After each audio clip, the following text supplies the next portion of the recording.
বিরুদ্ধে ভারতের ফের অ্যাকশন। এয়ার ডিফেন্স সিস্টেমকে টার্গেট করেছে ভারত। লাহোরে পাকিস্তানের এয়ার ডিফেন্স সিস্টেমকে আঘাত ভারতীয় সেনার। যে খবর এই মুহূর্তে আপনাদের জানাচ্ছি, ভারতীয় সেনার তরফ থেকে বিবৃতি দিয়ে কথা জানানো হয়েছে পাকিস্তানের বিরুদ্ধে ভারতের ফের একবার অ্যাকশন। এয়ার ডিফেন্স সিস্টেমকে টার্গেট ভারতের লাহোর এবং করাচি, দু জায়গার ছবি এই মুহূর্তে আপনারা দেখছেন। পাকিস্তানের এয়ার ডিফেন্স সিস্টেমকে টার্গেট করলো ভারত। লাহোরে পাকিস্তানের যে এয়ার ডিফেন্স সিস্টেম রয়েছে তাতে আঘাত এনেছে ভারতীয় সেনা।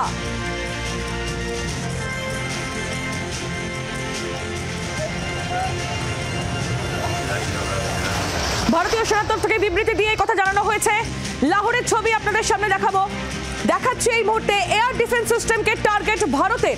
লাহোরে পাকিস্তানের যে এয়ার ডিফেন্স সিস্টেম রয়েছে তাতে সরাসরি আঘাত ভারতীয় সেনার এবং ভারতীয় সেনার তরফ থেকে বিবৃতি জারি করে কথা জানানো হয়েছে। পাকিস্তানের বিরুদ্ধে একের পর এক অভিযান ভারতের। আগে আমরা দেখেছি কূটনৈতিকভাবে পাকিস্তানকে একেবারে কোণঠাসা করে দিয়েছিল ভারত, আর এবার ভারতীয় সেনার একের পর এক স্ট্রাইক আমরা দেখেছি। অপারেশন সিঁদুর সাকসেসফুল হয়েছে। তারপর এই সফল অভিযানের পর আবারও একবার স্ট্রাইক করলো ভারত। এবার পাকিস্তানের যে এয়ার ডিফেন্স সিস্টেম তাকে টার্গেট করেছে ভারত। রাজীব চক্রবর্তী আমাদের প্রতিনিধি রয়েছেন আমাদের সঙ্গে টেলিফোন লাইনে। রাজীব, এবার পাকিস্তানের এয়ার ডিফেন্স সিস্টেমকে টার্গেট ভারতের। একেবারেই দেখো, পাকিস্তান যেভাবে তারা ভারতের নিরীহ সাধারণ মানুষকে টার্গেট করছে এবং যেভাবে তারা মর্টার শেল ছুটছে তার জবাব দেওয়ার জন্য ভারতের তরফ থেকে পাকিস্তানের ভেতরে গিয়ে তাদের এয়ার ডিফেন্স সিস্টেম তাকেই একেবারে নষ্ট করে দেওয়ার পরিকল্পনা করেছে এবং তা সফলভাবে করে দেওয়া হয়েছে।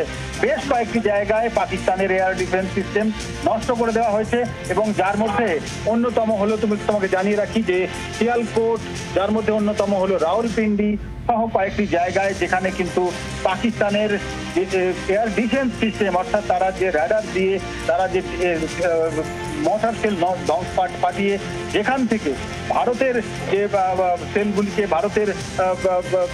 সেলগুলিকে তারা নষ্ট করে, ড্রোনকে তারা নষ্ট করবার চেষ্টা করে, সেই জায়গাগুলিকেই নষ্ট করে দেওয়া হয়েছে। অর্থাৎ মিসাইলকে যে টার্গেট মিসাইল হয়, সেই টার্গেট মিসাইল যখন একটি জায়গা থেকে আরেকটা জায়গায় পাঠানো হয় তার মাঝপথেই তাকে ধ্বংস করবার জন্য যে ডিফেন্স সিস্টেম, এটি একটি সরকারের, একটি দেশের, যে কোনো রাষ্ট্রের প্রতিরক্ষার সঙ্গে যুক্ত বিষয়। সেই প্রতিরক্ষার সঙ্গে যুক্ত বিষয় কিন্তু ভারত এবার পাকিস্তানের ভেতরে একেবারে সেই তাদের সিস্টেমে হাত দিয়েছে এবং সিস্টেম নষ্ট করে দিয়েছে। তার কারণ কি? তার কারণ লাগাতার ভারতের তরফ থেকে, পাকিস্তানের তরফ থেকে ভারতের সীমান্তবর্তী এলাকায় লাইন অফ কন্ট্রোলে যেখানে সংঘর্ষ বিরোধী চুক্তি রয়েছে সেই তার উল্লঙ্ঘন করে একদিকে একদিকে নিয়ন্ত্রণ রেখায় যখন পরপর পাকিস্তানের শেলিং চলছে, একদিকে অমৃতসরের আকাশে আমরা দেখেছি মিসাইল হামলার চেষ্টা হয়েছে, আর এবার তার পাল্টা জবাব দিল ভারত। তুমি আমাদের সঙ্গে থাকো।